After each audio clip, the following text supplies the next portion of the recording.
দ্বীপ জেলা ভোলায় জনপ্রিয় পেশার মধ্যে হাঁস পালন অন্যতম। কিন্তু গেল ২ বছর ধরে এ খামারের হ্যাচারি মেশিন বিকল থাকায় বন্ধ রয়েছে হাঁসের বাচ্চা উৎপাদন।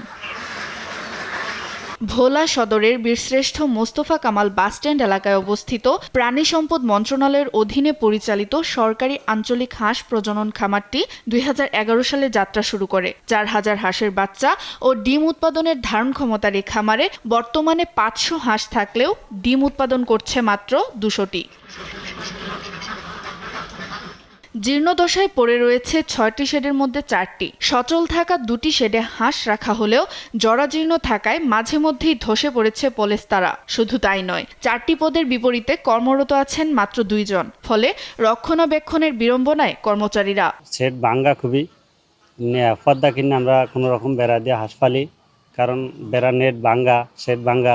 জনবল থাকলে আমাদের সুবিধা হতো, আমাদের খামারটা আরও ভালোভাবে চলতো। 16 ঘন্টা লাইট দেওয়া লাগে, এভাবে একার পক্ষে কাজ করা কষ্টকর। তারপরও খামারের স্বার্থে, চাকরির স্বার্থে আমরা করি, কিন্তু আমাদের জনবলের প্রয়োজন। তবে খুব দ্রুতই সমস্যার সমাধান হবে বলে আশ্বাস কর্তৃপক্ষের। আমাদের হ্যাচারিটা একটু নষ্ট থাকার কারণে আমরা খামারিদের মাঝে বাচ্চা দিতে পারতেছি না। এই বাচ্চা না দেওয়ার কারণে খামারিরা ক্ষতিগ্রস্ত হচ্ছে।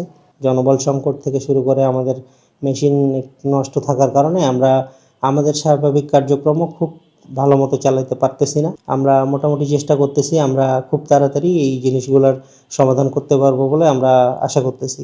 প্রয়োজনীয় জনবল এবং অবকাঠামোগত সংস্কারের মাধ্যমে আঞ্চলিক হাঁস প্রজনন খামারটি সচল করার দাবি স্থানীয় খামারিদের।